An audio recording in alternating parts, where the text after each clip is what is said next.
الحمد لله رب العالمين والعاقبة للمتقين والصلاة والسلام على سيد الأنبياء والمرسلين وعلى آله وأصحابه الطيبين الطاهرين أما بعد فأعوذ بالله من الشيطان الرجيم بسم الله الرحمن الرحيم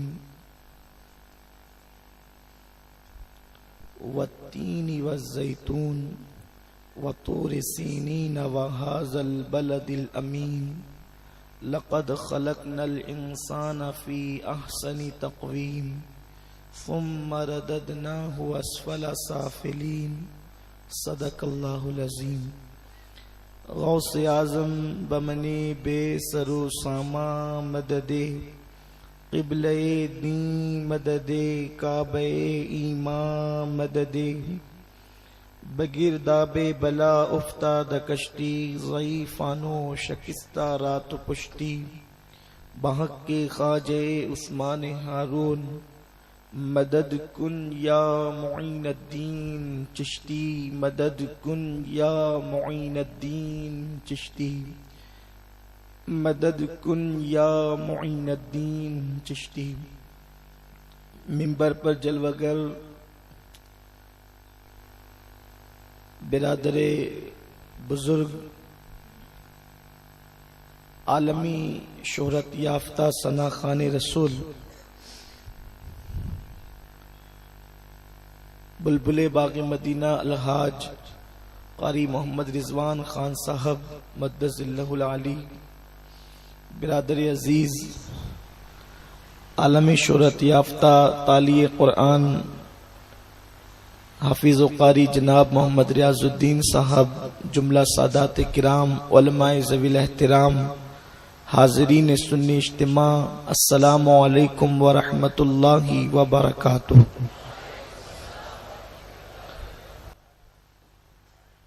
آئیے ہم اور آپ مل کر انتہائی عقیدت و محبت کے ساتھ اپنے اور ساری کائنات کی مرکز عقیدت انیس بے کساں چارہ ساز درد منداں، ہم غریبوں کے غم گسار، ہم فقیروں کے سرور، شہریار ارم تاجدار حرم، نو بہار شفاعت، شب اسرا کے دولہا نوشے بزم جنت، دانائے سبل مولائے کل ختم الرسل، حضور سید عالم جان عالم جناب احمد مجتبی محمد مصطفیٰ، ارواح نافدہ صلی اللہ تعالی علیہ وسلم کی بارگاہ بے کس پناہ میں جس طریقے سے میں پڑھا ہوں آپ بھی میرے ساتھ مل کر بآواز بلند پڑھیں.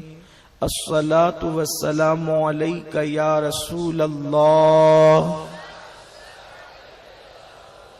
الصلاۃ والسلام علیک یا نبی اللہ، الصلاۃ والسلام علیک یا حبیب اللہ،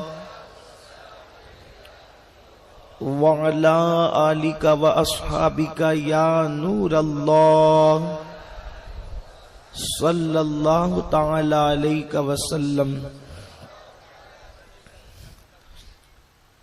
نعت رسول مقبول صلی اللہ علیہ وسلم کی محفل سجی تھی اور ہم تصورات اور تخیلات کی دنیا میں شہر رسول کی سیر کر رہے تھے.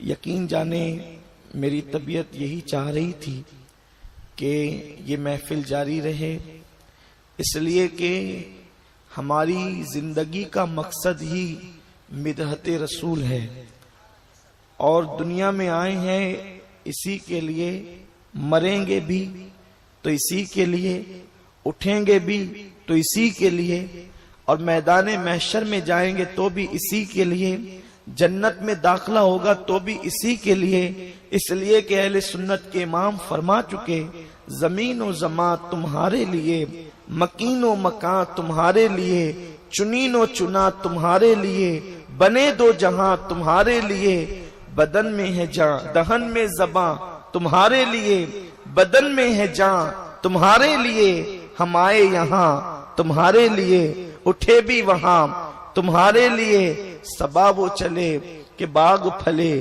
وہ پھول کھلے کہ دن ہو بھلے، صبا وہ چلے کہ باغ پھلے، وہ پھول کھلے کہ دن ہو بھلے، لوا کے تلے ثنا میں کھلے، رضا کی زباں تمہارے لیے۔ جب حضور کی مدحت کی بات ہو تو پھر ہمارے لیے سب سے بڑی محفل وہی ہوتی ہے۔ میرے پیارے آقا صلی اللہ علیہ وسلم کے پیارے دیوانوں، بہرحال مجھے پیش کر دیا گیا ہے تو میں نے اپنے عنوان کے تحت قرآن مقدس کی بڑی مشہور سورہ مبارکہ سے چند آیات کی تلاوت کرنے کا شرف حاصل کیا ہے۔ میرے پیارے آقا صلی اللہ تعالی علیہ وسلم کے پیارے دیوانوں، اللہ تبارک و تعالی کو بندوں کی جوانی کے لمحات بڑے پسند ہے۔ اللہ رب العزت اپنے بندوں کی جوانی کو بہت پسند فرماتا ہے، اسی لیے اللہ تبارک و تعالی جب اپنے بندوں کو اپنے دیدار کی لذت عطا فرمائے گا تو اس وقت کسی کو بوڑھا نہیں رکھے گا، بلکہ اللہ سب کو ان کی جوانی لوٹا دے گا اور اس کے بعد اپنا دیدار عطا فرمائے گا۔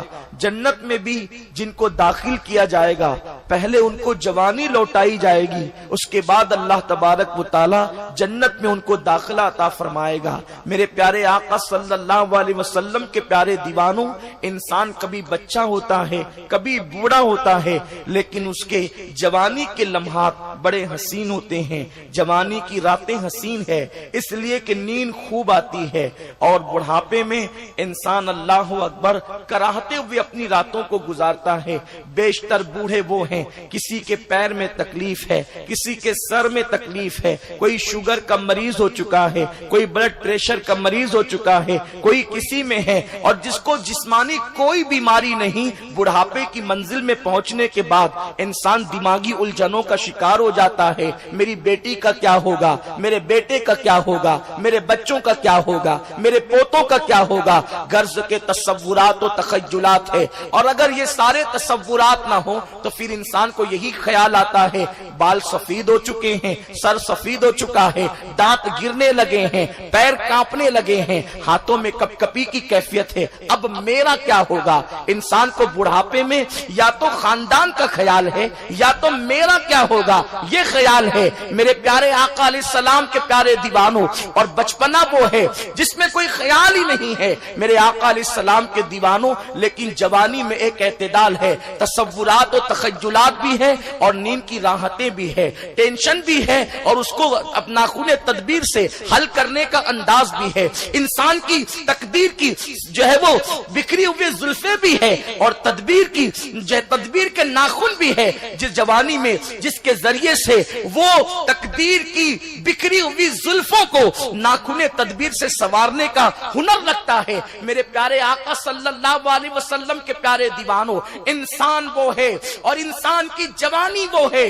قلندر لاہوری نے سارا تمغہ کامیابی کا اپنی صدی میں اگر کسی کو دیا ہے تو وہ جوانوں ہی کو عطا کیا ہے۔ اسی لیے تو کہتے ہیں ستاروں سے آگے جہاں اور بھی ہے، ابھی عشق کے امتحان اور بھی ہے، تو شاہی ہے پرواز ہے کام تیرا، تو شاہی ہے پرواز ہے کام تیرا، ابھی تیرے لیے آسماں اور بھی ہے۔ اور کہتے ہیں عقابی روح جب بیدار ہوتی ہے جوانوں میں نظر آتی ہے، ان کو اپنی منزل آسمانوں میں نہیں، تیرا نشیمن قصر سلطانی کے گنبد پر تو شاہی ہے بسیرا کر پہاڑوں کی چٹانوں میں۔ اس لیے کہ جوانی وہ ہے میرے آقا صلی اللہ علیہ وسلم کے پیارے دیوانوں، وہ جوانی ہی تو ہے جس میں میرے آقا صلی اللہ علیہ وسلم نے مکہ المکرمہ کی سرزمین پر اللہ اکبر ایک ایسی تنظیم کو جو ہے وہ قائم کیا جس کا ایجنڈا یہ تھا، نہ ظلم کریں گے، نہ ظلم کرنے دیں گے، نہ ظلم ہونے دیں گے، نہ ظلم برداشت کریں گے۔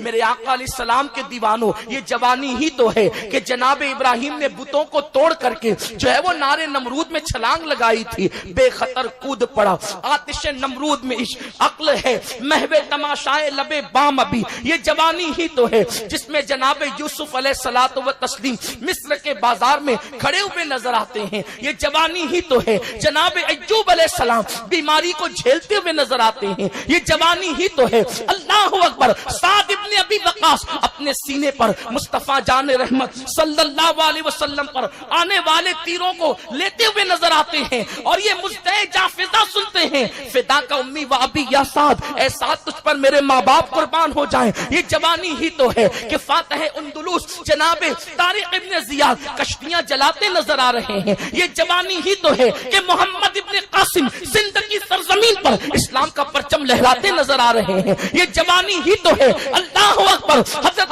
صلاح الدین ایوبی بیت المقدس پر اسلام کا پرچم لہراتے نظر آ رہے ہیں۔ اقبال نے صرف شاعری نہیں کی ہے، اپنی 1300 سالہ تاریخ کی عکاسی کی ہے۔ عقابی روح جب بیدار ہوتی ہے جوانوں میں نظر آتی ہے، ان کو اپنی منزل آسمانوں میں نہیں تیرا نشیمن قصر سلطانی کے گنبد پر، نہیں تیرا نشیمن، نہیں تیرا نشیمن، نہیں تیرا نشیمن قصر سلطانی کے گنبد پر۔ جس کا نشیمن قصر سلطانی کے گنبد پر نہ ہو اس کا نشیمن نرم گدے کیسے ہو سکتے ہیں؟ جس کا نشیمن قصر سلطانی کے گنبد پہ نہ ہو اس کے ہاتھوں میں موبائل کے حوالے سے عیاشیاں کیسے آ سکتی ہے؟ جس کا نشیمن قصر سلطانی کے گنبد پہ نہ ہو وہ زنا کے مناظر میں اپنی راتوں کو تباہ کیسے کر سکتا ہے؟ جس کا نشیمن قصر سلطانی کے گنبد پہ نہ ہو وہ شراب کی اڈوں میں مہخانوں میں اپنی زندگی کو کیسے تباہ کر سکتا ہے؟ جس کا نشیمن قصر سلطانی کے گنبد پر نہ ہو وہ لڑکیوں کی باہوں میں اپنی زندگی کو تباہ کیسے کر سکتا ہے؟ جس کا نشیمن قصر سلطانی کے گنبد پہ نہ ہو وہ پارکوں میں کسی عورت کی زلفوں کے سائے میں اپنی شام کو تباہ و برباد کیوں کر سکتا ہے؟ جس کا نشیمن قصر سلطانی کے گنبد پہ نہ ہو وہ اللہ اکبر کیرم کلبوں میں تاش کے پتوں میں اور گانے سن کر کانوں میں ہیڈ فون لگا کر گانے اور غزلوں میں اپنی راتوں کو تباہ کیسے کر سکتا ہے؟ نہیں تیرا نشیمن قصر سلطانی کے گنبد پر تو شاہی ہے، اگر واقعی شاہی ہے کوا نہیں ہے، اگر تو شاہی ہے چوہا نہیں ہے، اگر تو شاہی ہے بسیرا کر پہاڑوں کی چٹانوں میں تو مشقت کے ساتھ زندگی گزار تاکہ تیری قوم آرام کی نیند سوئے۔ تو اللہ اکبر تکلیف سے سامنا کر تاکہ تیری قوم کے لیے نئے نئے ترقی کی راہیں کھلتی ہوئی نظر آئیں۔ میرے پیارے آقا علیہ السلام کے پیارے دیوانوں، جس قوم کے جوان مشقتوں کی راتیں گزارتے ہیں اس قوم کے بوڑھے آرام کی نیند سوتے ہیں۔ جس قوم کے نوجوان اللہ اکبر ناخن تدبیر سے تقدیر کی زلفی ہوئی تقدیر کی بکھری ہوئی زلفوں کو سنوارنے کی کوشش کرتے ہیں اس قوم کا مستقبل سنہری حرفوں سے لکھا جاتا ہے۔ ہاں ہاں، لیکن جس قوم کے جوان شراب کی اڈوں میں ڈوب جائیں، جس قوم کے جوان زنا کے اڈوں میں ڈوب جائیں، جس قوم کے جوان عیاشیوں کے اندر ڈوب جائیں، جس قوم کے جوان بالوں ہی پر پوری طاقت صرف کر دے، جس قوم کے جوان ہاتھوں میں کڑے پہن کر عورتوں سے مشابہت کرے، جس قوم کے جوان کانوں میں بالیاں پہن کر ہیروں کی مشابہت کرے، جس قوم کے جوانوں کو چلنے کا شعور تک نہ ہو، جو نسوانیت کے ساتھ کمر مٹکا کر کے چلنے کو فیشن تصور کرتے ہو، وہ قوم کا مستقبل کیا خاک بلند ہوگا۔ آج ملک کے شام میں مسلمانوں کی گردنوں پر چھری نہ ہوتی، آج عراق کا سہاگ نہ اجڑتا، بغداد خاں کو خون میں نہ نہاتا، اگر جوانوں کو علی اکبر کی جوانی کی خیرات مل جاتی تو کربلا پھر سے کربلا کی طرح سونا نہ ہوتا، بلکہ اکبر کی جوانی لٹی اور کربلا کے جنگل کو ہمیشہ کے لیے آباد کر دیا گیا ہے۔ میرے پیارے آقا صلی اللہ علیہ وسلم کے پیارے دیوانوں، آج جوانوں کی کیفیت کیا ہے؟ جوانی کا مطلب یہ ہے کھیل کود، جوانی کا مطلب عیاشی، جوانی کا مطلب ٹوئنٹی، جوانی کا مطلب اللہ اکبر گناہوں میں ڈوب جانا۔ لیکن آؤ میں تمہیں بتاؤں، اللہ کے پیارے حبیب غیب دا نبی صلی اللہ علیہ وسلم ارشاد فرماتے ہیں کہ اللہ کو جوانی جس طرح سب سے زیادہ پسند ہے، لیکن انسان جوانی کے اندر اگر گناہ نہ کرے، جوانی میں انسان گناہ نہ کرے تو اللہ کی رحمت اس کو تعجب کے ساتھ دیکھتی ہے۔ یہ جوان ہو کر گناہ نہیں کرتا تو خدا کی رحمت پکار کر کہتی ہے تو انہیں جوانی میں گناہ نہیں کیا اس لیے ہم تجھے جوانی میں عزت عطا کریں گے۔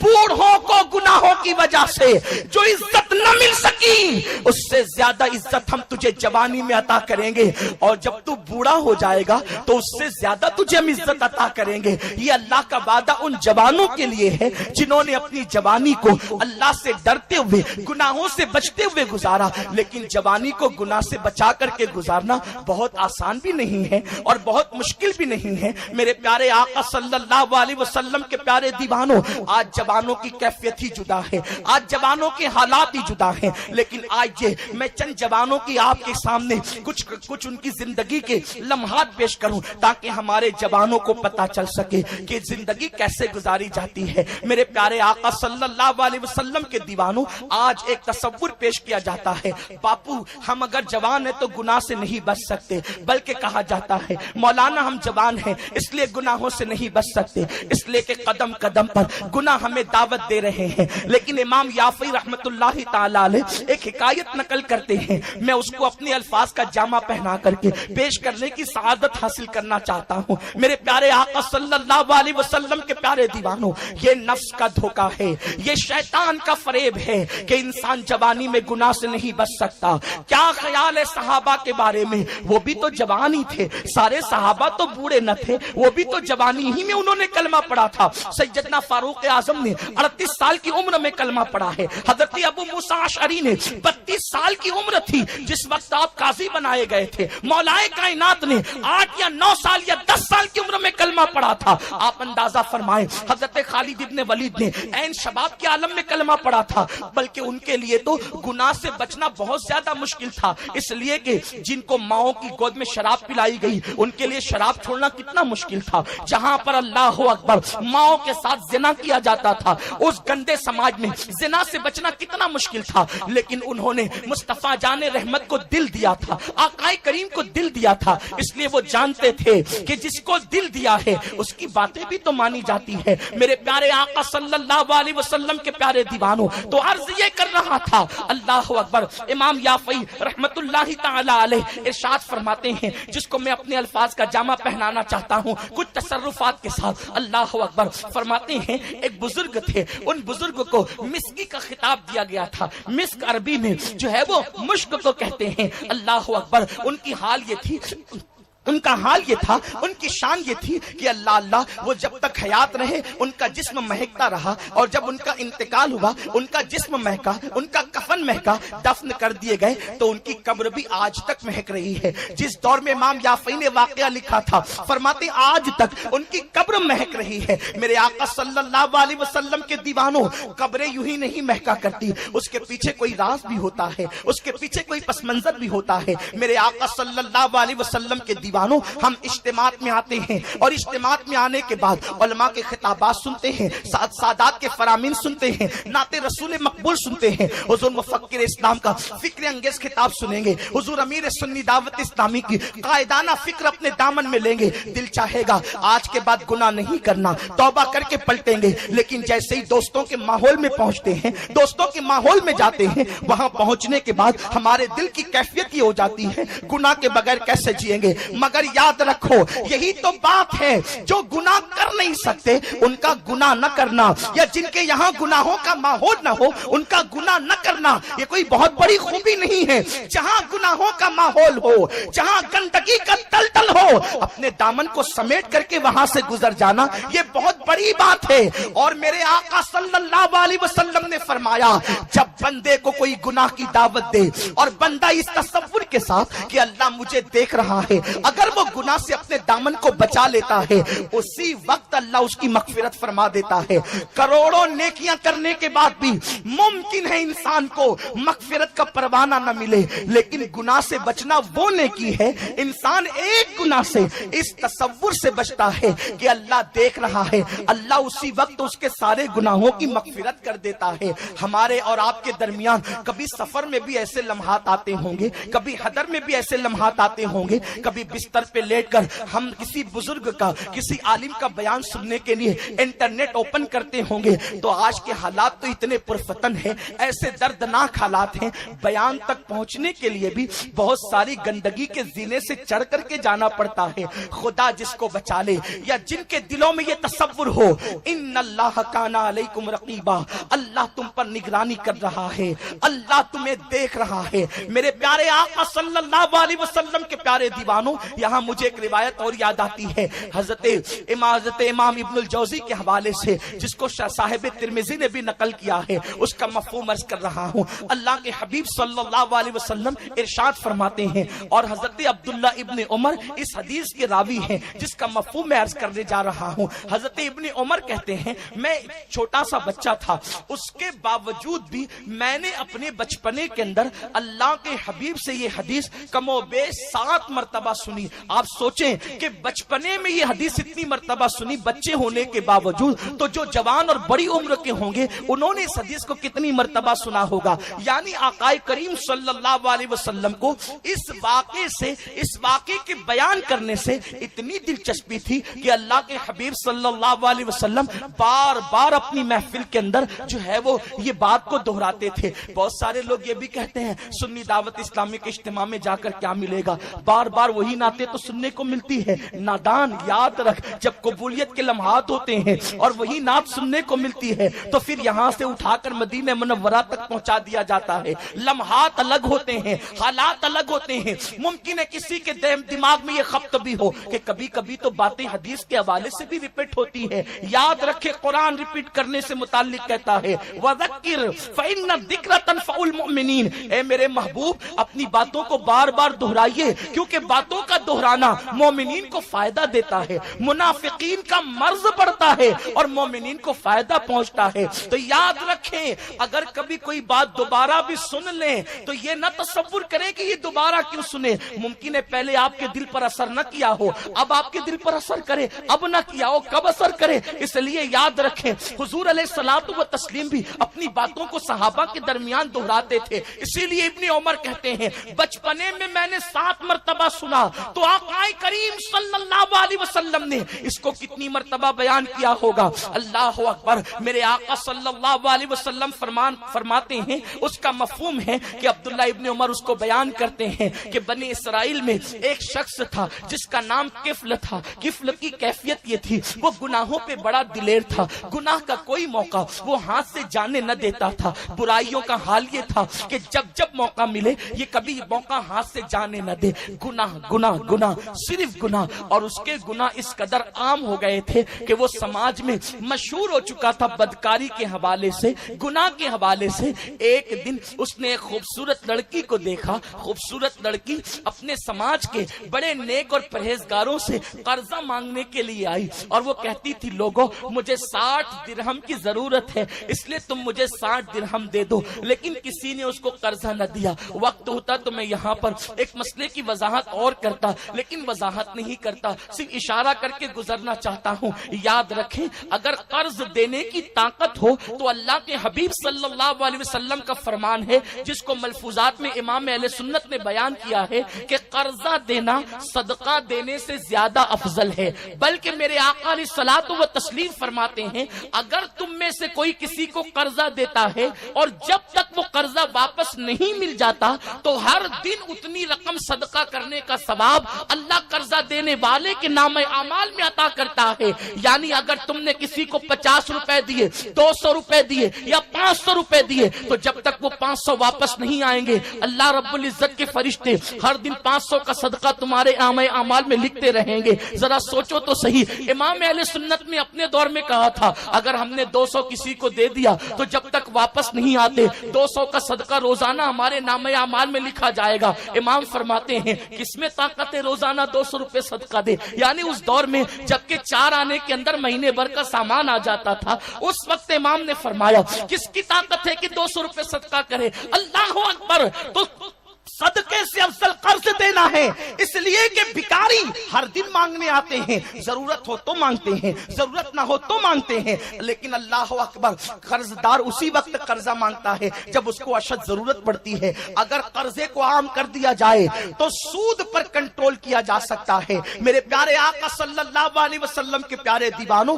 لیکن افسوس کی بات تو یہ ہے قرض لینے والے لوٹاتے نہیں اور دینے والے دیتے نہیں۔ لوگ قرضہ لے کر کہتے ہیں بھائی دیا کس کو ہے جو ان کو دیں گے؟ لیکن سن لو، اگر آپ شہید بھی ہو جائیں تو قرضہ آپ پر معاف نہیں ہو سکتا، بلکہ یہاں تک فرمایا گیا اگر کسی کا 1 پیسہ قرضہ لیا اور ادا نہ کیا تو اس کے عوض میں آپ کو 27 نمازیں باجماعت دینی ہوگی۔ اب آپ مجھے بتائیں 1 پیسے کے بدلے میں 27 نمازیں باجماعت ادا دینی ہوگی اور 100 پیسوں کا 1 روپیہ بنتا ہے، یعنی اگر کسی کا 1 روپیہ لے کر کے نہ دیا تو 2700 نمازیں باجماعت آپ کو دینی ہوگی۔ مسلمانوں مجھے بتاؤ نمازیں پڑھی ہی کتنی ہیں جو آپ کسی کو دے سکیں گے؟ اس لیے کسی کا قرض لو تو ادا کر دو۔ اس لیے کہ یہ بات بھی عرض کر دو یہاں پر خاص طور پر، اللہ اکبر، بڑی دردناک بات یاد آئی۔ ایک جنازے میں اللہ کے حبیب تشریف لے گئے۔ ذرا تصور کریں وہ جنازہ کتنا خوش نصیب ہوگا جس میں امام الانبیاء تشریف لے جائیں، نبیوں کے امام تشریف لے جائیں، ان کا نام نماز جنازہ میں آئے تو میت کی مغفرت ہو جائے۔ جب وہ جانے دعا، جانے عصمت، جانے ایمان خود کسی کے جنازے میں جائیں تو اس جنازے پر رحمتوں کا عالم کیا ہوگا۔ حضور علیہ السلام جنازے میں ہیں، نماز جنازہ کا وقت آتا ہے، جب نبیوں کا امام ہو تو پھر کون آگے بڑھے؟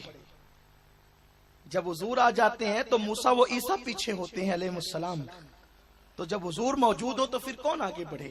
سرکار جنازے پر کھڑے ہوئے اور جیسی تکبیر کہنا چاہتے تھے کہ حضور پیچھے ہٹے اور فرمایا کہ اس کا جنازہ میں نہیں پڑھاؤں گا، تم میں سے کوئی پڑھا لے۔ صحابہ نے عرض کی یا رسول اللہ کیا یہ منافق تھا؟ یہ منافق تھا جو آپ اس کا جنازہ نہیں پڑھاتے؟ حضور نے فرمایا نہیں، کیونکہ اگر منافق ہوتا تو حضور نہیں پڑھاتے تو صحابہ کو بھی تھوڑی پڑھانے کا حکم دیتے، کیونکہ منافق کی تو نماز جنازہ ہی نہیں ہے، اس کا حق ہی نہیں منافق کا کہ اس کی جنازہ پڑھی جائے۔ اسلام میں ممانعت ہے، بلکہ پتہ ہے کہ یہ منافق کی قبر ہے، اس پہ کھڑے رہنا بھی ناجائز ہے۔ ہاں، چاہے وہ دور رسالت کا منافق ہو، چاہے وہ 1450 سال کے بعد کا منافق ہو۔ آپ کہیں گے منافق کو کیسے پہچانے؟ آسان سی چیز ہے، مومن کو بھی پہچاننے کی اور منافق کو بھی پہچاننے کی۔ اس دور کے مومنوں کا عقیدہ دیکھو، اس دور کے لوگوں کا عقیدہ دیکھو۔ اس دور کے مومنوں کے عقیدہ کی طرح جس کا عقیدہ ہوگا وہ مومن ہوگا، اور اس دور کے منافقین کے عقیدے کی طرح جس کا عقیدہ ہوگا وہ منافق ہوگا۔ تو مومنین کا عقیدہ تو یہ ہے کہ حضور کو غیب ہے، حضور حاضر و ناظر ہے، حضور کو معراج میں اللہ کا دیدار ہوا، حضور صلی اللہ علیہ وسلم قاسم نعمت ہے، حضور مالک جنت ہے، حضور مالک کوثر ہے۔ یہ اس دور کے مومنین کا عقیدہ ہے، اور قرآن نے یہی کہا وَإِذَا قِيلَ لَهُمْ آمِنُوا كَمَا آمَنَ النَّاسُ، ایسے ایمان لاؤ جیسے میرے حبیب کے صحابہ ایمان لائے۔ اور منافق کا عقیدہ کیا ہے؟ نبی کو علم غیب نہیں۔ 1450 سال پہلے والا منافق کہتا تھا نبی کو علم غیب نہیں، اور 13 صدیوں بعد کا منافق کہتا ہے آگے بڑھ کر ان منافقین کی گمراہی سے آگے بڑھ کر کہتا ہے ان کو تو دیوار کے پیچھے کی بھی خبر نہیں۔ تو ایسے منافقین کی نہ جنازہ پڑھو، نہ ان سے رشتہ داریاں کرو، نہ ان کے ساتھ اٹھو بیٹھو، اس لیے کہ یاد رکھنا جب کوئی جرم کرنے والے جرم کرتے ہوئے پکڑا جاتے ہیں تو جو ان کے ارد گرد بیٹھتے ہیں اگر جرم میں شریک نہیں ہے تو ارد گرد بیٹھنے والوں کو بھی سمیٹا جاتا ہے۔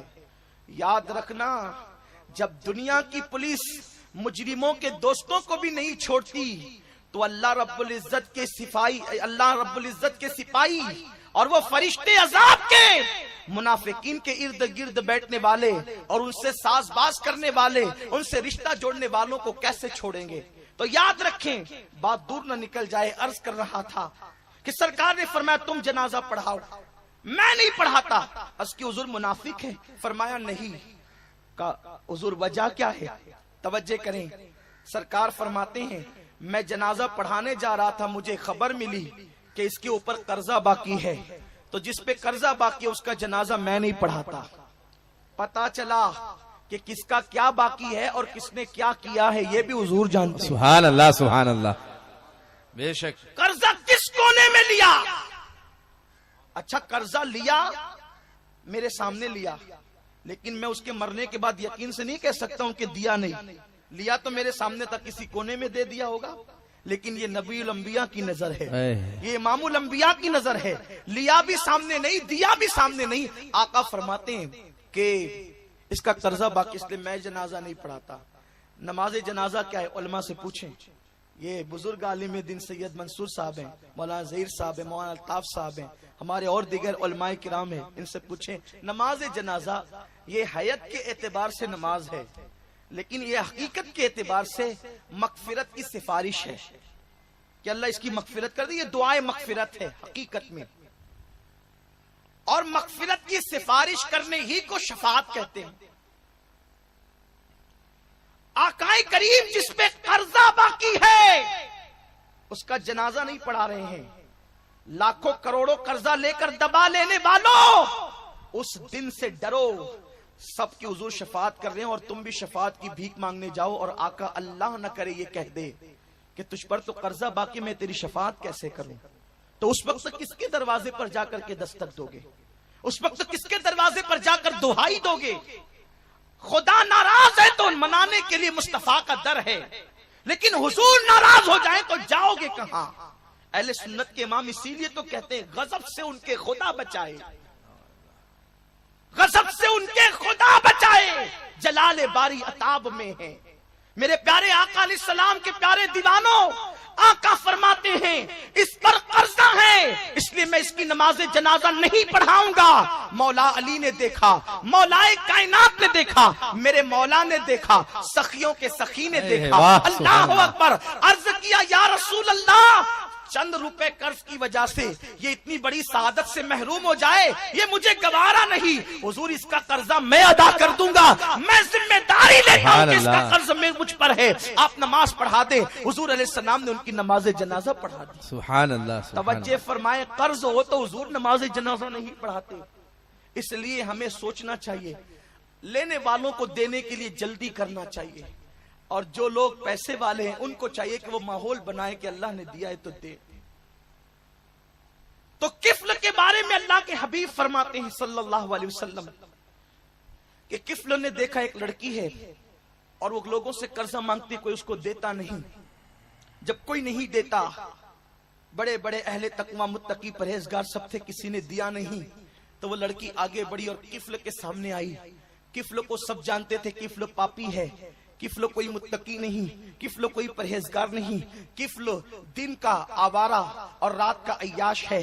لیکن کفل کے پاس جب وہ آ کر کے کھڑی ہوئی تو کفل نے کہا تجھے کسی نے پیسے نہیں دیے، 60 کی ضرورت ہے، یہ 1000 لے. اور اس نے اس کی جھولی میں ڈال دیا. اور جھولی میں ڈالنے کے بعد لڑکی نے اظہار تشکر کے حوالے سے اس کو جو ہے وہ شکریہ کی نظر سے دیکھا. انسان احسان کا بندہ ہوتا ہے، جو احسان کرے وہیں جھکتا ہے.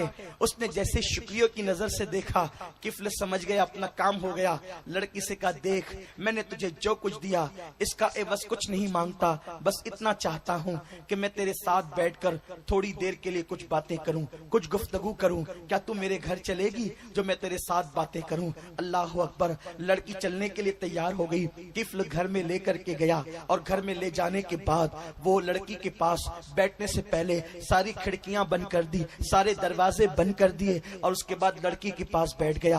دھیرے دھیرے کھسکتے کھسکتے اس نے لڑکی پر جیسے ہی ہاتھ ڈالنا چاہا، لڑکی کا پورا وجود کانپنے لگا. کفل نے اس سے تعجب سے پوچھا، حیرت سے پوچھا، اے لڑکی اس وقت تجھے کوئی نہیں دیکھ رہا ہے، تیرے گھبرانے کی وجہ کیا ہے؟ کھڑکیاں بند ہے، دروازے بند ہے، پھر بھی تو پریشان کیوں ہے؟ اور اگر کوئی دیکھ بھی لے تو کسی نے تجھے تیری مدد نہ کی، آج تجھے کوئی دیکھ کر کے اس حالت میں آخر کیا کہہ سکتا ہے، کیا حق جتا سکتا ہے؟ لڑکی نے کہا نہ کسی کے دیکھنے کا خوف ہے اور نہ کوئی دیکھ رہا ہے، بس بات اتنی ہے کفل تو نے جو گناہ آج تو کرنے جا رہا ہے، تو نے سینکڑوں مرتبہ یہ گناہ کیا ہے، مجھے معلوم ہے یہ بدکاری تو پہلی مرتبہ نہیں کر رہا ہے، تو نے بار بار یہ برائی کی ہے، لیکن کفل آج سے پہلے یہ گناہ میں نے کبھی نہیں کیا ہے، مجھے کسی سے ڈر نہیں لگ رہا ہے، مجھے ڈر تو